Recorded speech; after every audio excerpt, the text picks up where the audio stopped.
You're listening to Prosper in the Kingdom, the podcast where faith meets practical strategies to help you become healthy, wealthy, and wise.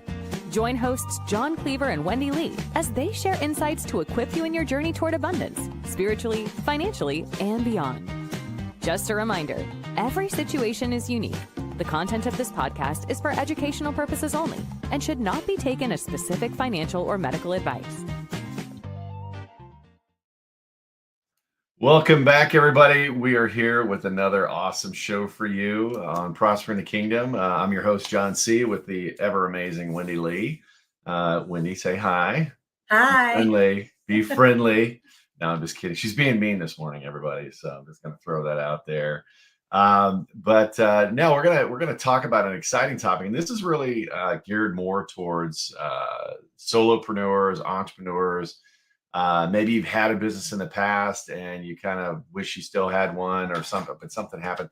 So, it's not all wins, right? There's not always a big, you start a business and all of a sudden everything's amazing and you sell it for $1 bajillion and it's like you sail off into the sunset in the Greek Isles. It doesn't always work out that way. Sometimes you hit some bumps along the roads, and sometimes you hit some major bumps, or even the business fails, or some, you didn't do the things that we're talking about in our podcast, and you learn the hard lesson. And sometimes that's the guy upstairs. That's the lesson he wants to teach you, and it happens in business, and it happens, all the time. So I'm going to share a story of mine today. We're going to share the lesson learned, and then Wendy's going to share one of her stories. Actually, two different little perspectives, but I don't want to steal your thunder. I guess I should have asked Wendy if you've had any struggles in business, because it seems like everything you touch turns to gold. But yeah, no, business smiling. entrepreneurship is not all sunshine and roses. And it's so crazy to me because I'll hear people be like, oh, this is like, you just, in this space, you start to see people that quit often and quickly. Mm-hmm. And some people, let's just face it, are what I call entrepreneur snowflakes, right? The first little bit of heat that comes at them, they melt, throw in the towel, and walk away. Yeah. And I think, honestly, that's just them looking for a reason to quit. Yeah. So that's just my 2 cents. Well, anyway, go ahead. I'm sorry. Like the Bible says that, like, we're gonna face trials. Mm-hmm. That is part of life. And the cool part, though, is it says those trials help us develop perseverance. Yeah. Right. And perseverance character. And so taking the hardships that come our way, it's all about perspective. We can look at it. I mean, I went through this the other night. I shared on my stories, but I was having struggles with getting some stuff tech side to work. And I was like, all of a sudden, like, the enemy's attacking me. You're a failure. Nothing you do is ever going to work. Like all these voices in your head telling you, like, you just, are no good. Well, that's, we can sit and wallow in that and give up, which people do. Or a lot. You can be like, you know what I did? Let me take a break. Let me pray. Let me take a nap, go to sleep. And then come back and say, no, I know what I'm created to do. I know my purpose, and nothing is going to stop me. And not to make this political, but the other day, Erica Kirk was speaking at the Turning Point event, and she said, we need to reclaim our territory. Yes. The enemy, God wants us to keep our territory. The enemy is not coming after trying to destroy you. He's trying to take your territory. He knows that as Christians, we're saved by the blood of Jesus.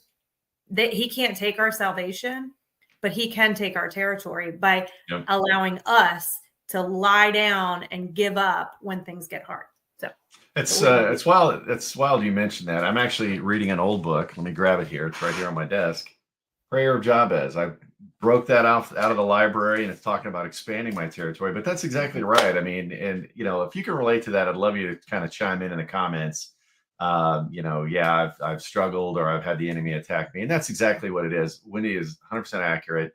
It's not the fact that he's coming after you personally, but he wants you to sit down and shut up, basically. Mm-hmm. And, so what does he do? He throws obstacle after obstacle after obstacle at you. So he can't attack you personally, in the think Job, right? You can't harm him, but let me throw every obstacle in the way in front of him to deter him or her. If you're out there as a business entrepreneur, but that's also, you hear people talking about their whys. Why did you get in business? And if you just got into business to make money, you're going to struggle. You may be successful short term, but in the long term, it's the struggles and the challenges that are thrown at you. It's those whys. Why are you doing this? Like what I do with the financial planning, the business coaching, the stuff like that, and helping others succeed, serving others. It's biblical and it's my why, and I'm passionate about it. I will do it till the day I drop. I'm not going to retire from this. Yeah. I'll go down a little bit, but I'm not going to retire from it. But and like when he said, it's the lessons. This is what gets your skin thicker when you're out in the entrepreneur world. I mean, so many people see a successful entrepreneur and say, oh, they must have did the one thing and they just got it. And I'm not that person. No, what you don't see are all the trials and tribulations they went into. And if you're an entrepreneur out there, comment, agree, exclamation point, if you have gone through struggles and nobody saw them, but all of a sudden the success shows up and then they're like, oh, that was easy for you, or this, that, or the other. But there's a lot of, I've literally, been down on my knees crying about this business, praying about this business. When I was first starting out, I made some mistakes in my first business, which I'm going to share. My very first business was, I got laid off my very first time, 2000. So this is going back 25 years. My wife at the time, we were pregnant with our first and had just purchased a new house, and our company was acquired, and they said, we've got, the same person doing your role on our side, so we're going to let you go. And it was scary. I mean, I started my own company, out of my extra bedroom, started doing mortgages on my own as a mortgage broker. And but I wanted to do it the right way. I'd been involved with Crown Financial Ministries at the time, so we were really educating people on how to buy houses and things like that, and really helping them out financially. We were doing the debt snowball back then, and I brought in a really close friend of mine who he was good on the accounting side, right, and not so much on the, I guess he was good on the people side too. But anyway, he brought some stuff to the table that I didn't have. I was the visionary, the structure guy, getting it all set up. He was the accounting guy, did the books and stuff like that. And he also did mortgages as well. So it was kind of like, we were tag teaming, kind of conquering the world, so to speak. And it went well. I mean, that business grew. We ended up adding a real estate company, and the real estate company's still in business today, 25 years later.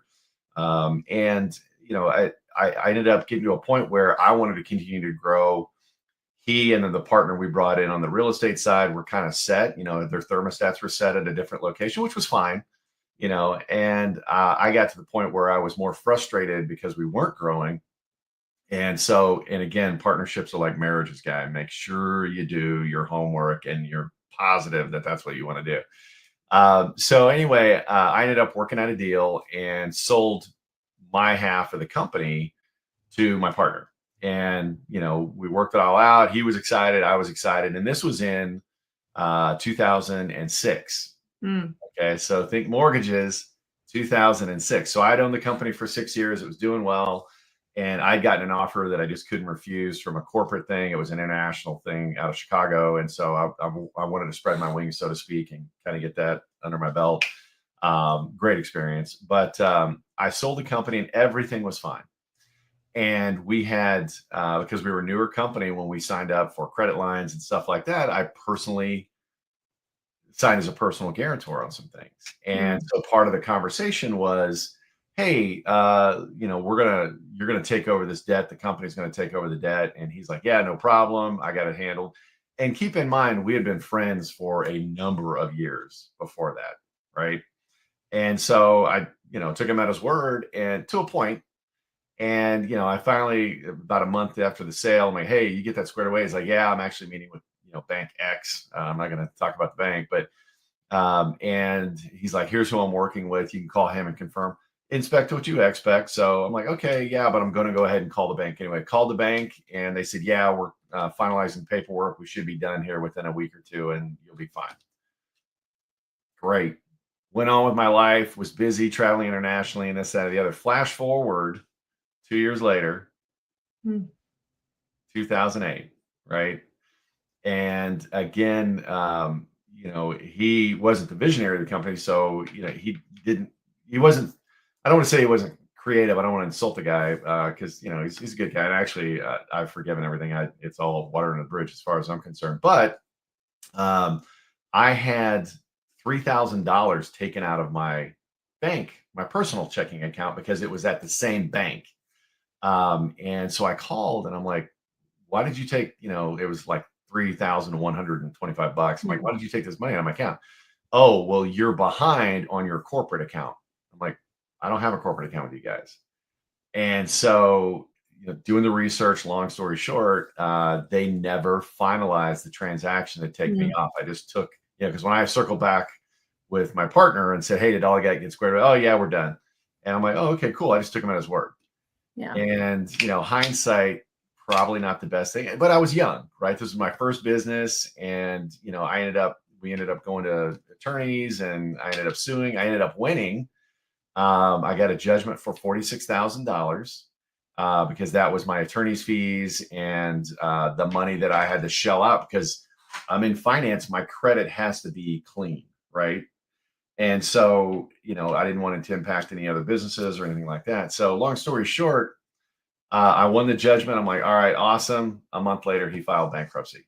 And so that was, I got to take that as a loss on income, but it was kind of, I lost a friend out of the deal and he was a good friend. And I was bitter for a couple of years about it, but it's not like I gave up or, said, hey, I'm just going to just stay at this job. And I worked my job for a while and then got the bug again for entrepreneurship. Because let's be honest, you're never going to get wealthy working for somebody else, real wealth. And I'm talking not just money, but time freedom, creativity freedom, stuff like that. And, it was a big punch in the gut, but I learned from it and moved on. Yeah. So, yeah.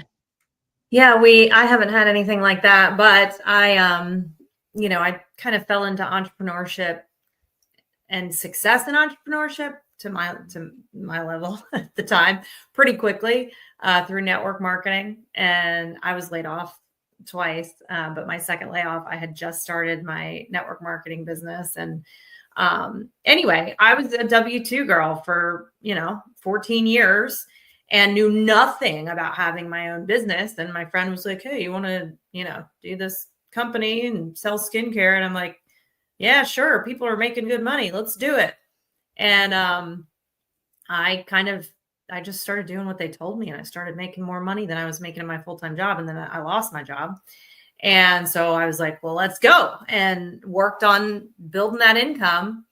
And I treated my paycheck from that company like it was a W-2 paycheck. So, hey, look at this. I'm like, man, because at my peak there, I was making bank 5 figures a month every month, even if I didn't work. And I increased my lifestyle and I saw it. And here's the big lesson that honestly, I'm going to tell you, I'm just now fully learning, because it's been a journey. And this is like what I'm so passionate about, what we're teaching people now with that biblical aspect of stewardship, because I wound up, the long story short of it is I went to my accountant to get my taxes done. And the first year, because I had several kids, and in my first year I didn't make a ton of money and I had paid a little bit in W-2 taxes anyway, it was like no big deal. Like, I think my taxes with my child tax credits and stuff, like I didn't really owe anything. The second year I went back and I'm like, oh, time to do my taxes, and I had a tax that I put a little bit of money in.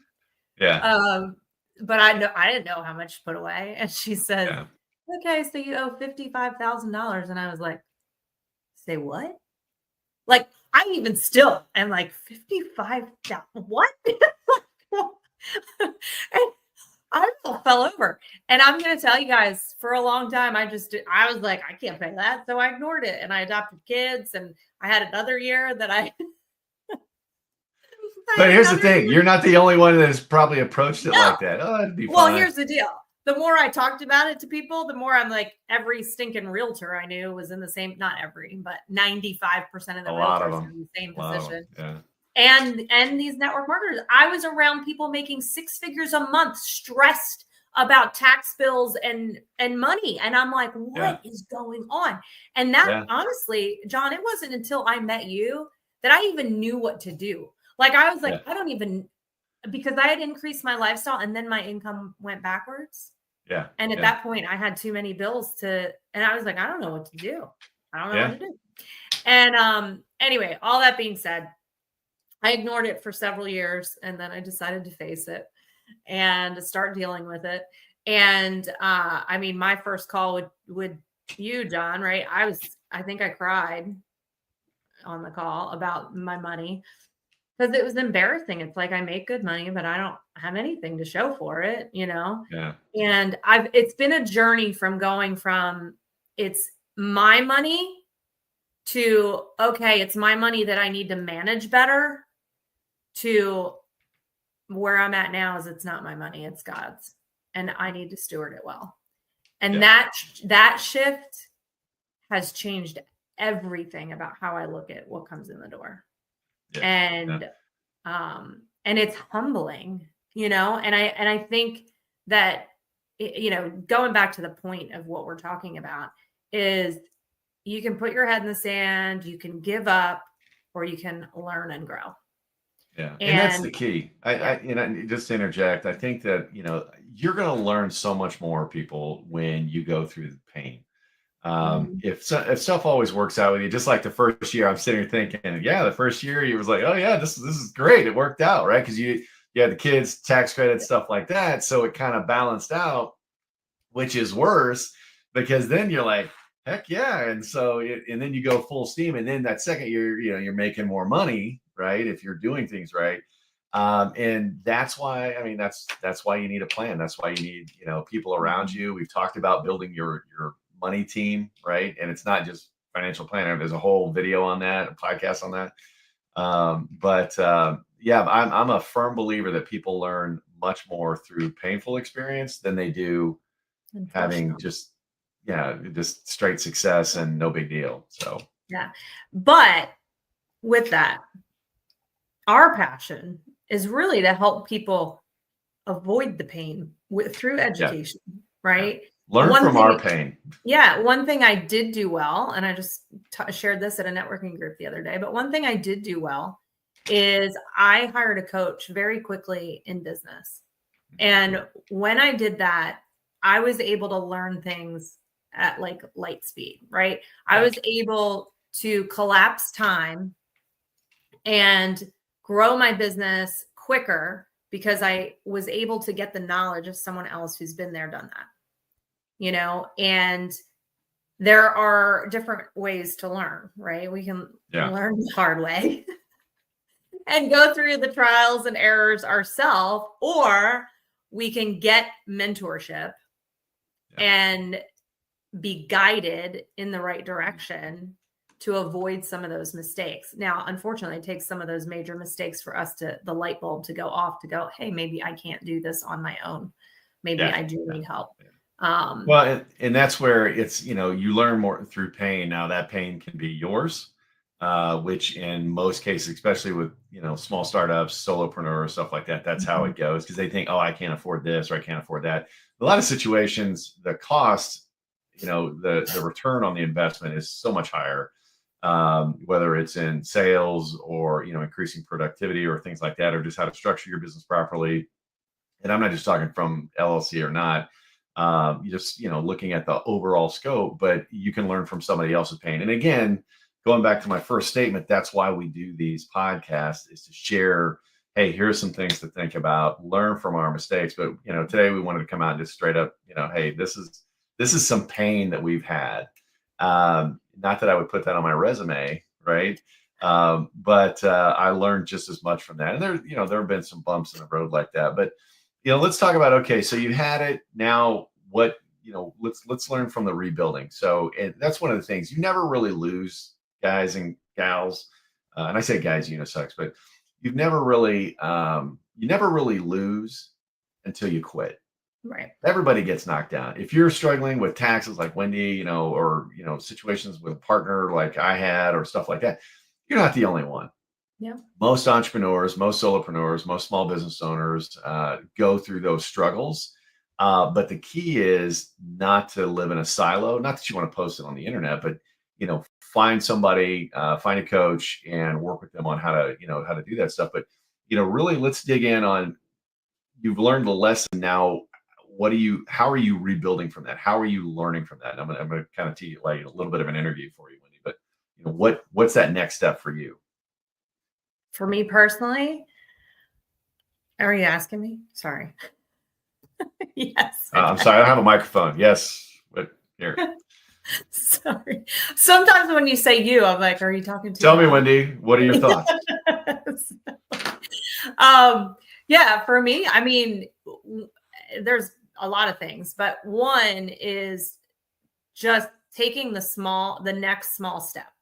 Like, I think that a lot of times we see this giant mountain that we have to overcome and we get overwhelmed, Yes. like for me with that tax thing, I was like, oh, Yeah. I mean, I'm telling you guys, there's been some dark moments. I'm sure people out there can relate.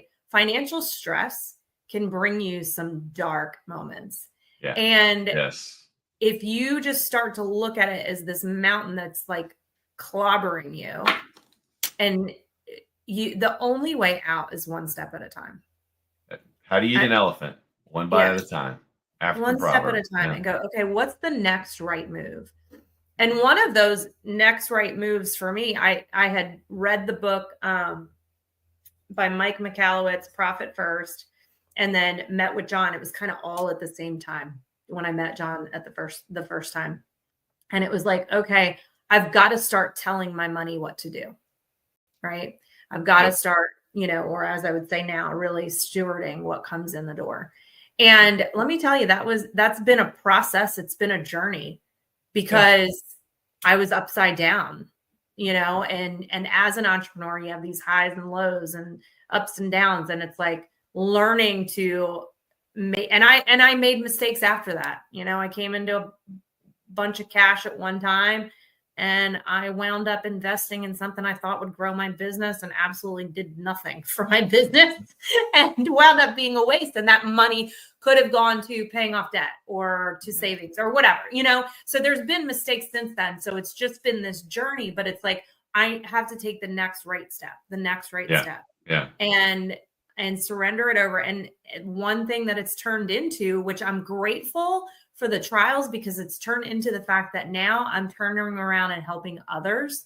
And that's kind of become my mission and my passion is, I came from the network marketing industry where nobody's talking about what to do with your money. They're just talking about how to make it. Make more. Go buy that car. Live the life. Yeah. Make it till you make it. And they push in that industry they did in places I've been, not everywhere. There's a lot of good companies out there. Yeah. Get the car, take the trip, do the things, right? And so you've got to, anyway, so it's become a passion of mine, getting back to my point, become a passion of mine to teach other entrepreneurs, not just how to make money, but how to manage and multiply it and how to do it with wisdom and with peace and purpose. And so all those trials have turned into really a mission, which is cool. Yeah. Well, and that's kind of, my story too. Like I said, when I came out of that, I was bitter, because 46 grand is a lot of money, man. And I don't care who you are. Right. And, and not only that, it was a trusted friend and ally that had kind of, created that situation. And so that was the personal, I'm not trying to be overly sensitive, but it was a personal hurt too, right? We had built something together and I kind of handed over the keys, made an agreement, and then, he wrecked it and just walked away, kind of left me holding the bag on a lot of stuff. But, I learned from that. I mean, I learned personally to forgive. I'm like, if I saw him now, I'd probably say hi, have a beer with him or whatever. I don't know that I would hang out with him, and I'd probably make him pay for the beer. But it's just one of those things that I'm it happens as part of it, right? It's part of the journey.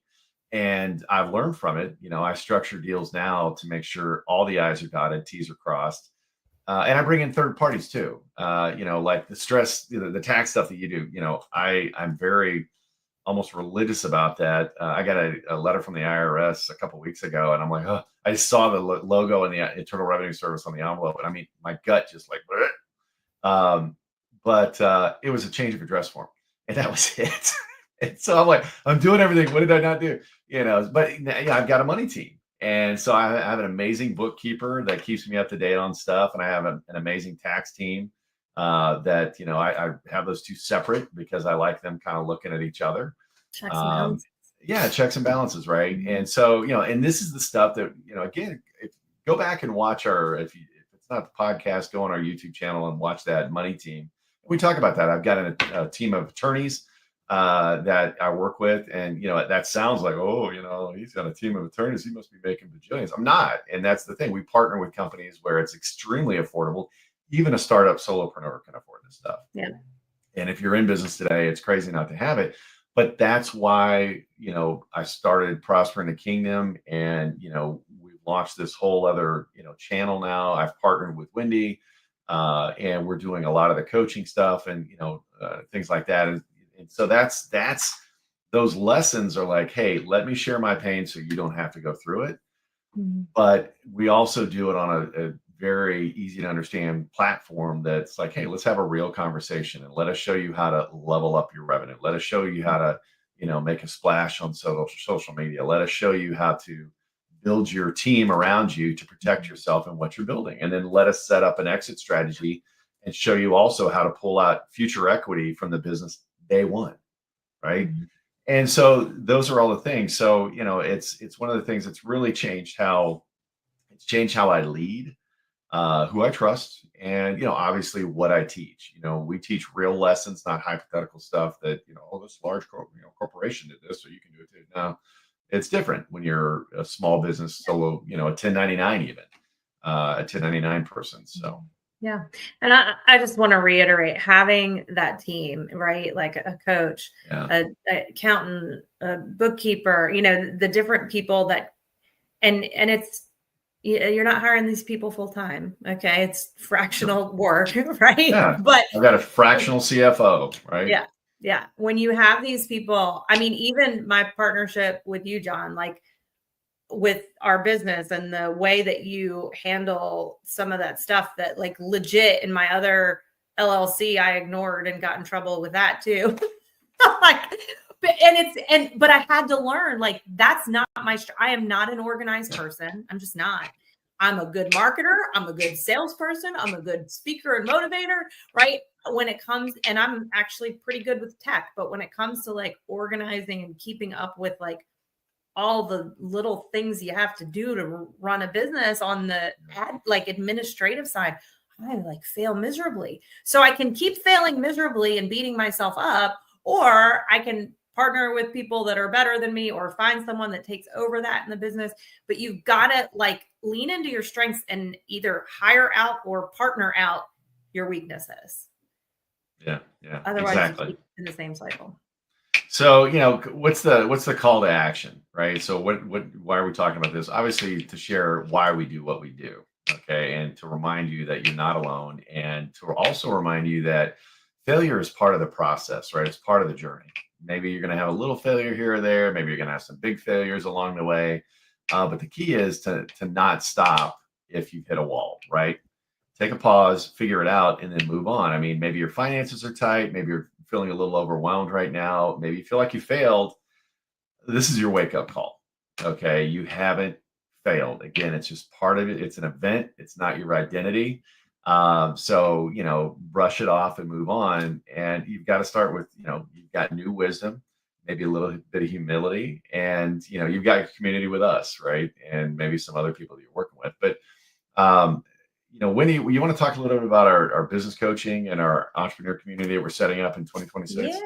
Yes. So our entrepreneurs community, I think it's called Wealth Builders something. I can't remember the exact name. PITK Wealth Builder. Yeah. There you go. PITK Wealth Builder Community. That's going to be up and running very soon, in a few weeks. So reach out to us, comment wealth below, or comment community below, because wealth is for our wealth map. Comment community below if you want access to that. Starting in the new year, there's going to be lots of, we'll have guest speakers in there, different trainings for you to access. And, John and I will be in there sharing things as well. And then as far as coaching goes, I like I said, one of the first things I did was invest in a coach. I've invested over $100,000 in coaching through the years.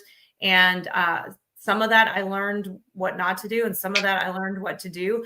But it's powerful to have another person looking in on your business. And John and I, it cost nothing near $100,000 to work with. No. Not yet. No, I'm just kidding. No. But if you guys want coaching, we launched our coaching program, and I love what we bring to the table, because I have like the marketing, social media, how to talk to people and have conversations, that kind of sales.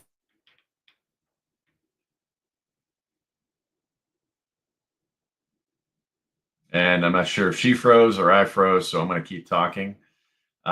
So we bring a lot of experience. Like, we said, we make a good dynamic duo, if you will.